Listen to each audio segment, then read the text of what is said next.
세상에 떠도는 기묘한 괴담들. 첫 번째 이야기, 전라북도 익산 저수지에서의 소름 끼치는 실화괴담. 전라북도 익산에서 중학교까지 다녔습니다. 지금은 고향을 떠나온 지 너무 오래되어 지명이나 이름도 가물가물하죠. 아무튼 벼농사를 짓는 지역적인 특수성 때문인지 저수지가 이곳저곳에 많이 있었고, 어릴 적에는 동네 고만고만한 어린애들의 전용 수영장이 되기도 했었습니다. 그런데 어른들께서 유독 한 저수지에는 접근을 막으셨죠. 이유는 물길이 열리면 주변 사람이 죽는다입니다.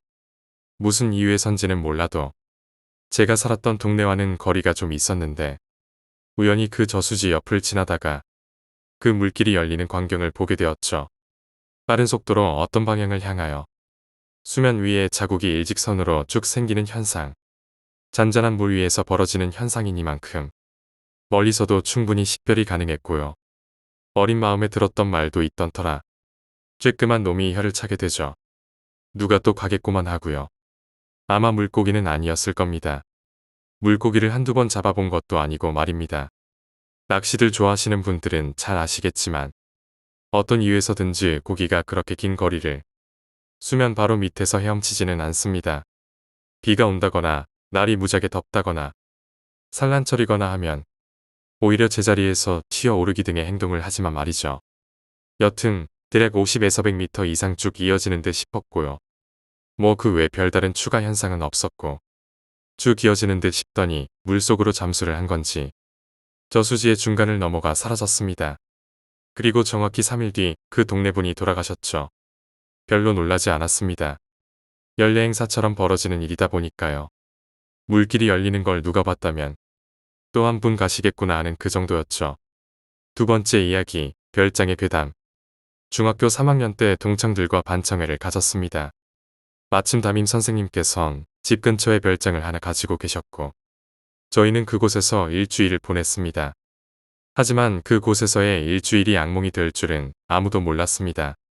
악몽의 시작은 두 번째 날이었습니다. 동창들 중에서 한 여자아이가 선생님 댁에서 개를 데리고 왔는데 얌전했던 그 개가 별장에 잠겨있는 창고를 보더니 발로 긁으면서 짖고 낑낑대는 것이었습니다.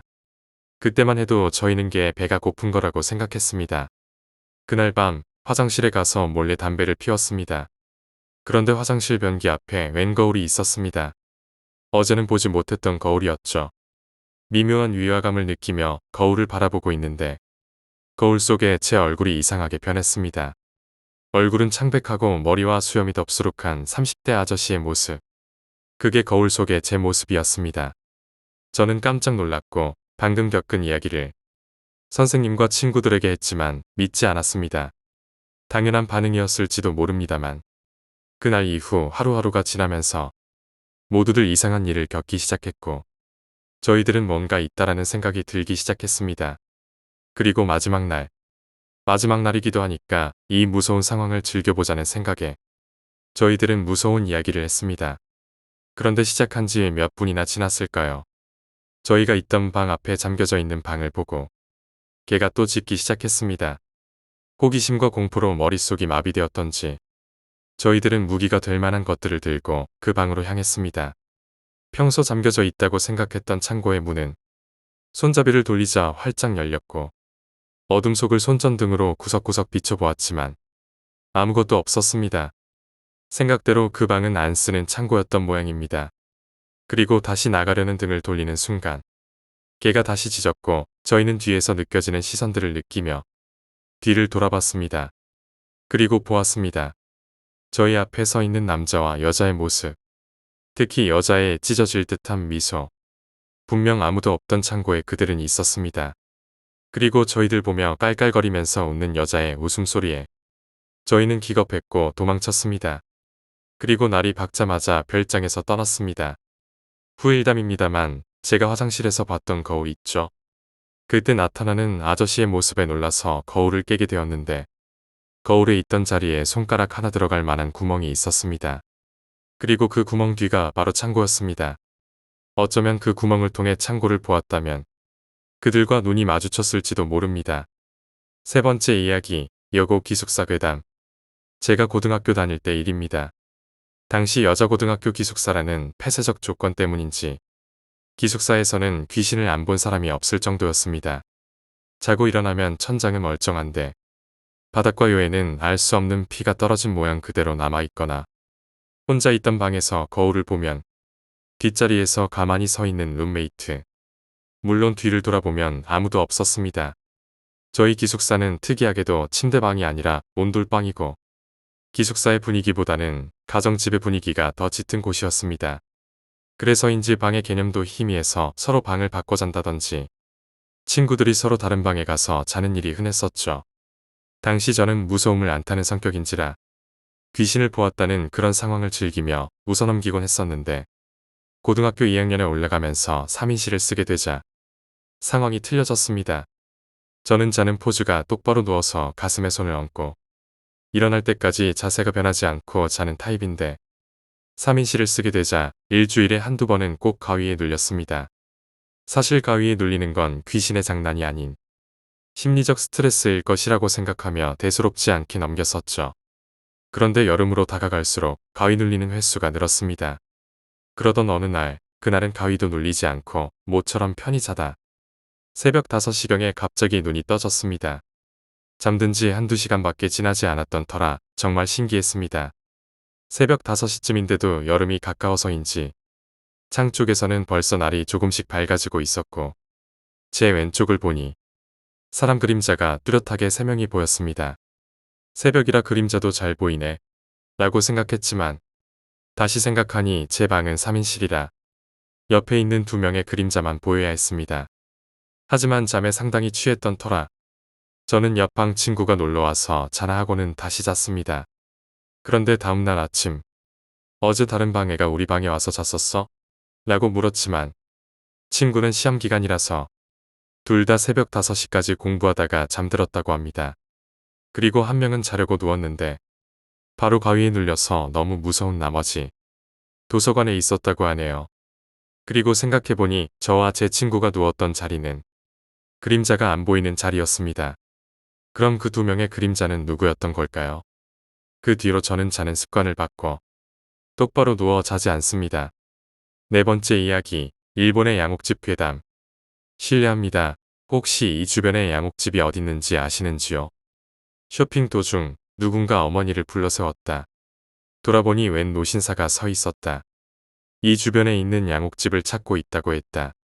그의 말에 따르면 그 양옥집은 대저택 같은 느낌의 집인 듯 했다. 누가 봐도 한눈에 양옥집이라는 걸 알 수 있는 훌륭한 집이라는 것이었다. 하지만 우리 집 주변에 그런 건물은 없다. 어머니는 미안하지만 모르겠다고 노신사에게 말했다. 노신사는 유감스러워하며 어딘가로 가버렸다고 한다. 나는 도쿄 세타가와구에 산다.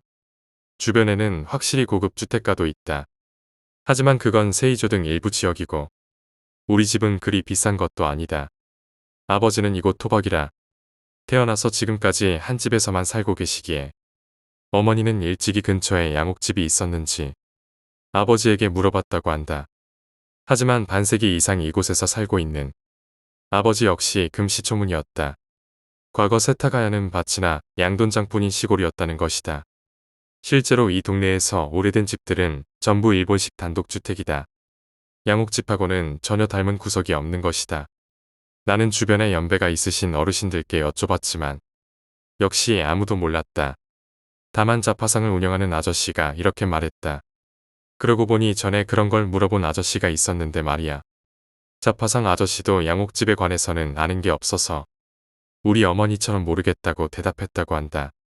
하지만 그 아저씨는 분명 이 근처인데 라며 고개를 갸웃거렸다는 것이었다.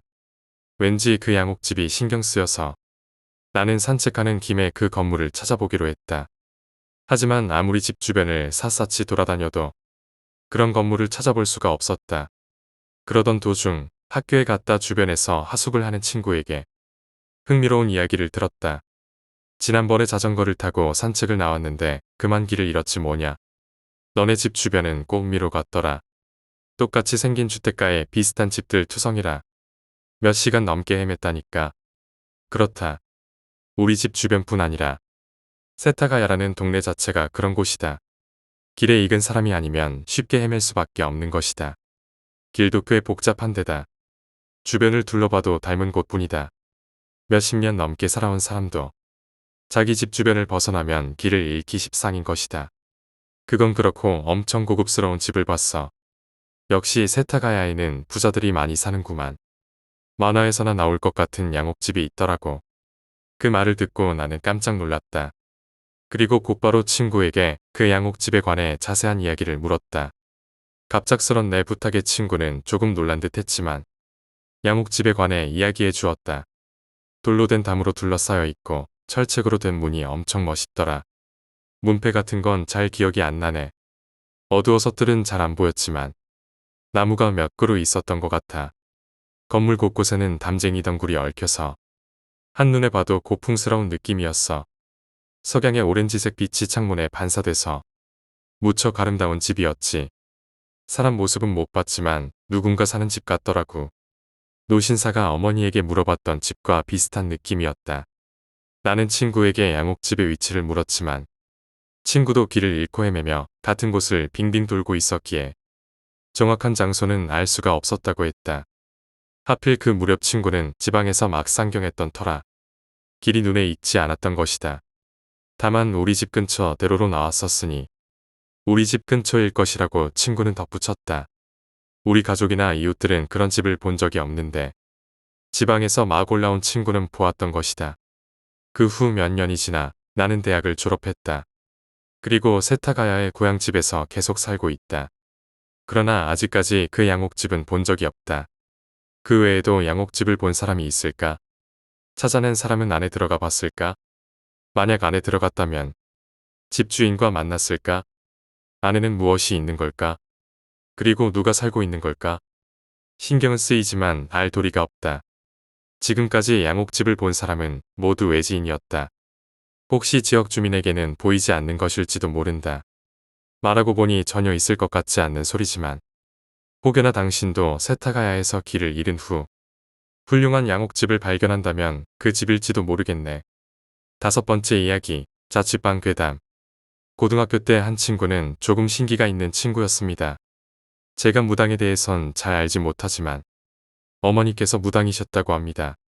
그래서 그 신기가 딸에게 이어진 모양입니다. 그런데 어머니께선 그 신기가 둘째 딸에게 이어질 줄은 몰랐고 그 때문에 친구는 6살 때까지 남자 이름과 남자 차림으로 자랐다고 합니다. 물론 그 친구는 6살 때까지 자기가 남자인 줄 알았답니다. 그 영향 때문이었을까요? 그 이후로 신기가 언니에게 간 것인지 언니에게 이상한 징후가 많이 보였다고 합니다. 괴이한 일들도 많이 일어나고 말입니다. 지금부터 해드리는 이야기는 그녀가 겪은 이야기 중에 하나입니다. 당시 친구의 언니는 대학생으로 학교 근처에서 룸메이트랑 둘이서 자취를 하고 있었습니다. 그런데 어느 날 룸메이트가 학교 동아리 일로 외박을 하겠다는 연락이 와서 그녀는 저녁을 일찍 먹고 잠자리에 들었습니다. 그런데 잠결에 뭔가 이상한 소리가 나는 것이었습니다. 눈을 떠보니 머리를 풀어헤친 여자가 움직이는 게 보였답니다. 방의 가운데에 그녀가 누워서 잠자고 있었는데 그 주위를 벽에 붙어서 기어다니고 있었다는 겁니다. 아주 빠른 속도로 말입니다. 얼마나 놀랐겠습니까? 소스라치게 놀란 그녀는 벌떡 일어나 소리를 지르며 맨발로 방을 뛰쳐나왔답니다. 너무너무 무서워서 방 안에 들어갈 생각도 하지 못한 채 집 근처 편의점 앞에 앉아서 엉엉 울었답니다. 이윽고 떨리는 손으로 담배 한 갑을 모두 피우고 나자 문도 잠그지 않고 나온 게 생각이 났고 룸메이트 친구한테 빨리 오라고 전화를 걸었습니다. 그리곤 자취방 쪽으로 발걸음을 옮겨 자취방의 문을 열었는데 방바닥의 모서리 부분에 누군가 긁어놓은 흔적으로 엉망이 되었다는 겁니다. 손톱 자국으로 말도 아니었다고 합니다. 결국 그녀는 다른 자취방을 얻어 이사 갔다고 합니다. 여섯 번째 이야기, 얼굴. 회사 때문에 서울에 살게 된 저는 처음으로 혼자 살게 되었습니다. 금전적인 사정으로 빌라 지하에 창고를 개조한 방에서 살게 되었는데 이곳은 창문이 하나도 없는 방이었습니다. 문을 열면 바로 방이 있고 그 방 안에 화장실이 있었죠. 그나마 화장실에 창문이 있긴 있었습니다. 그러니 화장실 문을 닫고 불을 끄고 있으면 완벽하게 깜깜해지는 방입니다. 처음 독립생활이다 보니 살림도 별것 없었는데 이사 올 때부터 쇠로 된 침대가 하나 있었습니다. 가족들과 살 때는 가끔 가위에 눌린다고 해도 집이 길거리에 있어서 늘 가로등 불빛이 있다 보니 눈만 뜨면 금세 괜찮아졌는데 이 방에서의 가위 눌림은 그야말로 지옥 같았습니다. 마치 쇠로 된 침대에 사지가 쇠사슬로 묶여있는 느낌이랄까요. 처음에는 어두워서 잘 보이지 않았습니다만 천장에 뭔가 보이는 것이었습니다. 어둠에 익숙해질 쯤 저는 그것을 볼 수 있었습니다. 당혹스럽게도 천장에 있는 건 사람의 얼굴이었습니다. 마치 미술 시간의 부조처럼 천장에 튀어나온 얼굴이었습니다. 그런데 경악스럽게도 그 얼굴은 하나가 아니었습니다. 점점 천장을 증식해 나가듯이 천장에 얼굴들이 가득했습니다. 그래도 나중에 보이는 얼굴들은 아주 아래쪽으로 내려오지 않으니 그나마 익숙해졌는데 어느 날부터 화장실 문이나 방문에 한 남자가 있는 것이었습니다. 다가오지도 않고 조용히 웅크리고 앉아서 나를 지켜보는 남자. 그런데 신기한 것은 화장실 문을 열어놓으면 그 남자가 나타나지 않는 것이었습니다. 그렇다고 늘 화장실 문을 열어놓고 자기에는 서늘해서 힘들었는데 당시에 그 남자를 더 무섭다고 느꼈지만 혹시 그 남자는 천장에서 내려오는 얼굴들로부터 나를 지켜주고 있었던 것은 아닐까라고 생각해봅니다. 7번째 이야기, 집안에 이상한 것. 초등학교 이후로 쭉 혼자 잤습니다만 가끔 괜히 기분이 이상하거나 할 때면 안방에서 엄마와 같이 자곤 합니다. 그날도 아빠가 계시긴 했지만 마침 아빠가 늦게까지 거실에서 TV를 보시기에 안방에서 금세 잠들어 버렸습니다. 깊은 잠을 자는 편도 아닌데 그날따라 아주 푹 말이죠. 그렇게 푹 잠들었는데 갑자기 공기가 싸늘해졌습니다. 문 쪽을 바라보며 자서 그런가 하고 눈을 떴는데 역시나 문이 약간 열려 있었고 일어나긴 귀찮은데 닫을까 말까 하고 고민을 하고 있는데 누군가가 몸을 아주 약간 방 안으로 들이밀고 멀뚱히 서 있었습니다. 저는 그때만 해도 아빠일 줄 알았습니다. 그래서 잠결에 그냥 누워버렸는데 멀뚱히 계속 바라보고 있었습니다. 그래서 왠지 짜증이 나서 아빠 뭐 하시는 거예요? 라고 말하며 벌떡 일어났는데 갑자기 나가버렸습니다. 혼자 궁시렁대며 일어나서 바닥에 내려섰습니다만 무언가 물컹한 걸 밟고는 그대로 주저앉았습니다. 내려다보니 아빠가 바닥에서 주무시고 계셨습니다. 그때야 퍼뜩 생각이 났습니다. 아빠가 겨울엔 춥다고 바닥에 이불을 깔고 주무신다는 게 말입니다. 전 온몸이 오싹해져서는 얼른 문이나 닫자 하고 문으로 손을 뻗었는데 문도 이미 닫혀 있었습니다. 그것도 빈틈도 없이 꽉 닫혀 있었죠. 그리고 문을 열어볼 용기도 없이 그대로 다시 기어 올라가 눈을 꼭 감고 잠을 잤습니다. 하필 또 방문 바로 옆에 전신 거울이 있는 구조라 뭐가 비칠지 상상조차 안 되었습니다. 절 바라보고 있던 사람은 대체 누구였는지 물론 가족은 절대 아니었습니다. 8번째 이야기, 수맥괴담. 예전에 저희 집은 하숙집을 했습니다. 하숙집이라서 방이 넓고 집 또한 오래된 부분이 많았습니다. 그 일이 있던 날은 다른 날과 다르게 비가 많이 왔던 것 같습니다. 그날도 새벽까지 공부하다가 잠들었습니다만 새벽 3시쯤이었을까요? 갑자기 방문이 열리는 것이었습니다. 그래서 저는 엄마야? 라고 물었는데 엄마라고 생각했던 검은 그림자는 저를 무시하고 부엌 쪽으로 지나갔습니다. 제가 늦게 자서 화를 내시나 싶어서 다시 누웠죠.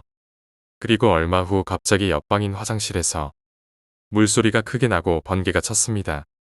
전 너무나 무서워서 이불을 덮었습니다만 이번엔 갑자기 아무도 없던 침대가 들썩들썩 심하게 움직이는 것입니다. 처음엔 내가 가위 눌리거나 아니면 심하게 떨고 있어서 그런가 하고 차분하게 진정하려고 했습니다. 하지만 계속 침대는 움직였고 급기야 이불까지 누군가 잡아당기는 것이었습니다. 저는 그만 오줌을 지리고 기절하고 말았습니다. 다음 날 아침 엄마에게 말해보니 엄마는 어제 제 방에 오시지도 않으셨고 부엌에서 아침을 미리 준비 중이셨다고 합니다. 그런데 놀라운 일은 하숙생들도 어제 물소리를 들었다고 했다는 거죠. 하지만 원인을 알 수 없어서 그냥 없던 일처럼 잊고 지냈습니다. 그러나 일주일 뒤 또 다시 그런 일이 발생했습니다. 그래서 풍수지리사를 불러다가 물어보니 집터에 수맥이 지나간다라는 것이었습니다. 결국 터가 안 좋구나 생각하고 이사했죠. 시간이 흘러 지난 집터를 무너뜨리고 재건축을 했는데 집터에서 웬 인형과 머리카락 뭉치가 나왔습니다. 그것도 제 방 밑에서 말이죠. 9번째 이야기, 할머니. 지난 추석, 저희 일가는 제사와 함께 장례를 치렀습니다. 몇 주 전부터 행방불명이셨던 할머니가 돌아가셨기 때문입니다. 그런데 이상했습니다. 무슨 이유인지 아무도 할머니의 죽음에 대해서 알려주지 않았습니다. 단지 치매로 길을 잃으셔서 동사하셨다는 이야기만 했습니다. 그리고 제사를 치른 그날 밤이었습니다. 다른 친척들은 먼저 올라가고 할아버지마저 예전에 돌아가셨던 터라 큰 집이었던 저희 가족만 남았고 길이 막히는 걸 생각해서 아침 일찍 출발하려고 다들 일찍 잠들었습니다. 그런데 유난히 예민한 저는 잠을 자다가 거실에서 나는 소리에 잠을 깨게 되었습니다. 물건들을 마구 헤치는 듯한 소리가 났습니다. 저는 부모님께서 새벽부터 짐을 꾸리시는 줄 알고 거실로 나갔습니다만 거실에 아무도 없었고 어두만이 있었습니다. 그런데 어디선가 이상한 소리가 났습니다. 그때만 해도 엄마가 짐을 꾸리시는 줄 알고 어둠에 익숙해지지 않는 눈으로 거실을 바라보며 엄마 뭐해? 라고 말했습니다만 이윽고 눈이 어둠에 익숙해졌을 때 온몸에 소름이 돋았습니다. 거실에서 있던 사람은 우리 할머니였습니다. 마치 피로 물든 듯한 붉은 소복을 입은 할머니는 서랍 여기저기를 찾고 계셨습니다. 평소 할머니는 저에게 엄하게 대하셨기에 할머니에 대한 두려움이 있었는데 돌아가신 할머니의 모습만으로도 저는 아무것도 할 수 없었습니다. 그리고 바로 그때 뭔가 찾고 계시던 할머니는 절 발견하셨고 무서운 눈으로 절 째려보시더니 저를 향해 빠른 걸음으로 오시는 것이었습니다. 마치 제가 뭔가 잘못했을 때 혼내러 오시는 것처럼 말입니다. 그리고 나서 기억은 없었습니다. 부모님은 거실에서 쓰러져 있던 절 깨우셨고 그제서야 일어날 수 있었습니다. 전 제게 다가오는 할머니를 보고 바로 기절했던 모양입니다. 할아버지와 할머니가 모두 돌아가셔서 그 집은 아무도 안 살게 되었습니다. 아마도 아버지께서 그 집을 팔겠죠. 하지만 그때까지의 할머니는 아무도 없는 집안에서 뭔가 계속 찾고 계실까요? 너무나 두려운 경험이었기에 가끔은 제 방에 혼자 있을 때는 한밤중에 거실에 가기가 두렵습니다. 혹시라도 할머니께서 거실에 계실까봐 말이죠. 10번째 이야기, 하루미. 당시 나는 어떤 지방에 다 망해가는 나이트에서 일하고 있었습니다. 거기서 가게 점원인 여자아이 한 명과 그렇고 그런 사이가 되었습니다. 흔한 이야기죠. 아파트에서 동거하게 되었어요. 나이트 마담도 다른 종업원들도 다들 그러려니 했었죠. 아무튼 다른 사람 신경 쓸 것 없이 맘 편히 살던 시절이었습니다. 같이 동거하던 아이의 이름은 하루미라고 합니다. 하루미는 도박광이었습니다. 파친코, 경마, 경정, 경륜, 포커, 마작, 뭐든 환영이었죠. 이게 이기는 쪽이면 좋은 일이겠지만 호구한 날 졌습니다. 도박에도 재능은 따로 있으니까요. 아니나 다를까 금세 빚쟁이가 되어버렸죠. 하지만 그래도 어떻게든 일을 하며 조금씩 갚아가고 있었어요. 동거하기 시작하고 2년 정도 지날 무렵이었을까요. 드디어 막다른 골목에 다다르고 말았습니다. 어찌할 도리가 없어진 하루미는 빌려서는 안 되는 돈에 손을 대고 말았습니다. 야쿠자라는 놈들에게 돈을 빌린 거죠.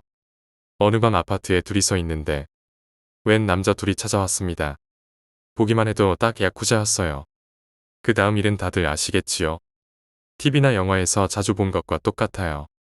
우스울 정도로 똑같다니까요. 돈을 못 갚으면 몸 팔아서라도 때우셔야지. 라고 으름장을 놓습니다. 하지만 하루미는 조금만 기다려주세요. 라고 질질 미루면서 계속 일했습니다. 저는 아무것도 도와주지 않았어요. 야쿠자라고요. 말려드는 것은 딱 질색입니다. 어느 밤 평소처럼 아파트에 똘마니가 찾아왔습니다. 그런데 그날은 어째 뭔가 좀 달랐어요. 간부라고 해야 할까요? 으리으리한 분이 찾아오셔서 말이죠. 잠깐 하루미와 이야기를 하더니 성큼성큼 제 쪽으로 다가와서 내가 저 녀석의 남자냐? 라고 묻습니다. 여기서 아닙니다. 라고 대답할 수는 없잖아요. 맞다고 인정하자. 넌 저 녀석의 빚을 대신 내줄 수 있냐? 라고 묻습니다.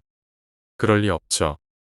그 무렵에는 이미 빚이 1,000만 엔 가까이 불어나 있었기에 당연히 무리라고 대답했습니다.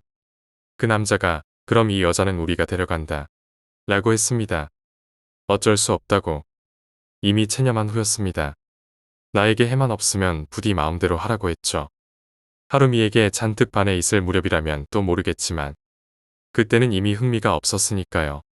그러는 와중에 남자가 이상한 소리를 하기 시작했습니다. 이 여자에 관해서 앞으로 어떤 소리도 안 할 맹세를 할 수 있으면 이 돈을 받아. 그렇게 말하며 내게 두툼한 갈색 봉투를 내밀었습니다. 100만 원이 들어있었어요. 그렇지만 기분 나쁘지 않습니까? 야쿠자에게 돈을 받다니. 나중에 100만 원에 이자까지 붙여 받아먹는 건 아닐까 싶어 거절했습니다. 그랬더니 그 간부의 일행 중 똘마니 하나가 폴라로이드 카메라로 나를 찍었습니다. 그리고 그 간부가 이 돈 안 받으면 죽여버린다. 라고 말했습니다. 왜 내가 이런 꼴이 됐나 싶어 하면서 마지못해 받았습니다. 그리고 그는 만약 나중에라도 오늘 일을 입 밖에 낸 게 알려지면 내가 세상 어디 있던 찾아 죽여버릴 거다. 라고 말했습니다. 그때 나는 막연하게나마 하루미는 그냥 홍등가가 아니라 다른 곳에 끌려가는 거구나 싶었습니다. 더 잔혹한 곳으로 말입니다. 하루미는 옷과 이것저것들을 챙겨 여행 가방에 넣고 그대로 끌려갔습니다. 이별할 때도 제 쪽은 보지도 않고 가버렸어요. 상당히 다부진 여자랍니다. 혼자 남겨진 아파트에서 나는 한동안 멍하니 있었습니다. 내일이라도 나이트는 그만두고 어딘가로 이사 갈 생각이었어요. 기분 나쁘잖아요. 야쿠자에게 알려진 아파트라니. 문득 하루미가 쓰던 화장대에 눈이 갔습니다. 그 위에는 리본이 달린 상자가 놓여 있었습니다. 열어보니 이전부터 내가 갖고 싶어 했던 시계였습니다. 그러고 보니 다음 날은 내 생일이었습니다. 갑자기 눈물이 왈칵 쏟아졌습니다. 그때 처음으로 하루미에게 반해 있었구나 하고 느꼈습니다. 다음날 바로 나이트를 그만둔 나는 100만 원을 이사 자금으로 쓰기로 했습니다. 가능한 한 멀리 가고 싶었기에 당시 내가 살고 있던 명란젓이 유명한 도시에서 눈축제로 유명한 도시까지 이동했습니다. 거기서 새로운 삶을 살고 싶었으니까요. 살 곳도 정해졌으니 다음은 취직이 문제입니다. 이제 물장사는 지긋지긋해서 뭐 할 만한 일 없나 찾고 있자니 전역형 인간인 나한테 딱 맞는 야간 경비 일이 있었습니다. 면접을 보고 채용이 돼서 나는 거기서 일하게 되었습니다. 그리고 약 10년 동안 실증을 잘 내는 나에게 드물게도 같은 직장에서 계속 일했습니다. 하루미에 관한 것은 가끔씩 생각은 했습니다. 그 시계는 계속 차고 있었어요. 북쪽으로 온 뒤에 새 여자가 생기기도 하고 헤어지기도 하면서 그 나름대로 즐겁다고는 말 못하겠지만 평범하게 살았어요. 동료인 M이 굉장한 비디오가 있어 라고 말을 걸었습니다. 어차피 불법 여동이나 그런 비슷한 것일 거라 생각했습니다. 그 녀석에게 몇 번 비슷한 걸 빌려본 적이 있었으니까요. 그런데 M은 스너프 비디오라고 알고 있냐? 라고 말했습니다. 나도 꽤 인터넷에서 빈둥대는 걸 좋아하는 사람이라 할 일 없을 때는 종종 둘러보곤 합니다. 그러니 어떤 것인지에 대한 지식 정도는 있었습니다. 해외 사이트 같은 곳은 대단하죠. 실제 사고 영상이라던가 시체를 찍은 영상 같은 거 말이에요. 그러더니 M은 어느 선에서 손이 닿아서 오늘 받아왔어. 같이 안 볼래? 라고 물었습니다. 아무튼 시간 때우기 정도는 될 것이라는 생각에 나는 그것을 보기로 했습니다. 어차피 페이크일 것이라는 생각이었으니까요. 비디오를 댁에 넣고 M이 재생 버튼을 눌렀습니다. 젊은 전라의 여성이 넓은 우리 안에 가로로 눕혀져 있었습니다. 머리카락도 음모도 모두 반들반들하게 깎여 있었습니다. 약 같은 것을 써서 움직일 수 없는지 끊임없이 눈알만 격렬히 움직이고 있었습니다. 하루미였습니다. 나는 자리에서 일어나고 싶었습니다. 하지만 어째서인지 움직일 수 없었어요. 이윽고 우리 안에 거대한 아나콘다가 넣어졌습니다. 무언가 굵은 튜브 같은 걸 통해 내려왔습니다. 거짓말 안 보태고 10m 이상은 되지 않나 싶었어요. 그것은 천천히 하루미에게 다가갑니다. M은 대단하지? 라며 자랑스러운 듯 제 얼굴을 슬쩍슬쩍 곁눈질로 바라봅니다. 뱀은 서서히 큰 몸뚱아리를 펼쳐 하루미의 몸에 감기 시작했습니다. 성대나 혀마저 무슨 수를 썼는지 하루미는 공포에 질린 표정을 지으면서도 비명 한 번 지르지 않았습니다. 우두둑하고 야채 줄기를 한 번에 꺾는 듯한 소리가 났습니다. 하루미의 몸이 흐물흐물하게 마치 연체동물처럼 변해갑니다. 10분 정도 지났을까요? 그것은 큰 입을 열었습니다. 그리고 하루미의 반들반들한 머리를 삼키기 시작했습니다. 여기부터가 엄청 길더라고. 라고 말하며 M은 빨리 감기를 눌렀습니다. 뱀은 하루미의 머리 부분을 삼키더니 입을 더욱 벌려 이번에는 어깨를 삼키기 시작했습니다. 몸통에 다다르자 테이프가 끝났습니다. 이 뒤로 테이프가 2개 더 있어. 라고 M이 말했습니다. 이제 됐어. 라고 말한 뒤 나는 도망치듯 빌딩을 순찰하러 나갔습니다. 그 후로는 언제나 같은 꿈을 꿉니다. 하루미의 얼굴을 하고 있는 큰 뱀이 나를 휘감고 단단히 조여옵니다. 그리고 온몸에 뼈가 부스러진 뒤 머리부터 하루미에게 삼켜집니다. 굉장한 격통이 온몸에 가득하지만 이것이 왠지 말할 수 없는 쾌감이 됩니다. 하루미의 배 안에서 천천히 녹아들면서 나는 마치 어머니의 뱃속으로 돌아온 것 같은 안도감마저 느껴요. 거금을 들여 샀던 비디오 테이프 3개를 모두 보고서 나는 모든 비디오를 깨부셨습니다. 그 후로 심야에 일을 하고 있으면 하루미를 느끼게 됩니다. 빌딩 안을 혼자 순찰하고 있잖아요. 그러며 뒤에서 철벅철벅 발소리가 들려와요. 뒤돌아보면 아무도 없습니다. 그리고 또 걷기 시작하면 다시 젖은 걸레가 바닥에 달라붙듯 철벅철벅 발소리가 들리죠. 하루미인가 싶지만 결코 모습을 드러내지 않아요. 느껴지는 것은 낌새와 발소리뿐. 그런 일이 며칠째 계속되다 보니 역시 정신적으로 버틸 수가 없었습니다. 그래서 지금 휴가를 내서 쉬고 있는 거예요. 그리고 얼마 전에 하루미가 나타났어요. 한밤중에 집 침대에서 담배를 피우고 있는데 흰 연기 같은 게 눈앞에서 흔들리기 시작했습니다. 담배 연기인가 싶었는데 움직임이 이상합니다. 마치 살아있는 것처럼 연기가 흔들흔들 형태를 취하기 시작했습니다. 하루미였습니다. 이미 녹아내리고 뼈가 부서진 몸을 마리오네트처럼 흔들며 아직 남아있는 한쪽 눈알로 나를 바라봤습니다. 무언가를 말하려는 듯 입을 벙긋거리고 있었지만 혀가 없는 것인지 성대가 망가진 것인지 소리 없이 신음하고 있었습니다. 어느 정도 시간이 흘렀을까요? 어느새 하루미는 사라진 후였습니다. 부끄러운 이야기지만 나는 실금과 탈분을 하고 있었습니다. 그 다음날 밤도 하루미는 찾아왔습니다. 어느새 나는 말이죠. 하루미에게 저주받아 살해당해도 어쩔 수 없지 않나 싶어졌었어요. 그래서 하루미가 다시 나타나는 걸 내심 손꼽아 기다리고 있었습니다. 역시 그날도 하루미는 무엇인가 말하고 싶은 듯 입을 벙긋거리고 있었습니다. 나는 달려갔습니다. 뭘 말하고 싶니? 나는 어떻게 하면 될까? 시계는 고마워. 그때 아무것도 해줄 수 없어서 미안해. 시계는 소중히 가지고 있어. 반쯤 정신을 놓고 나는 계속 외쳤습니다. 그러자 하루미는 접힌 목을 제 쪽에 내밀더니 말했습니다. 끊기고 끊긴 희미한 목소리 속에서도 분명히 알아들을 수 있었습니다. 당신의 아이를 가지고 싶었어. 라고 말했습니다.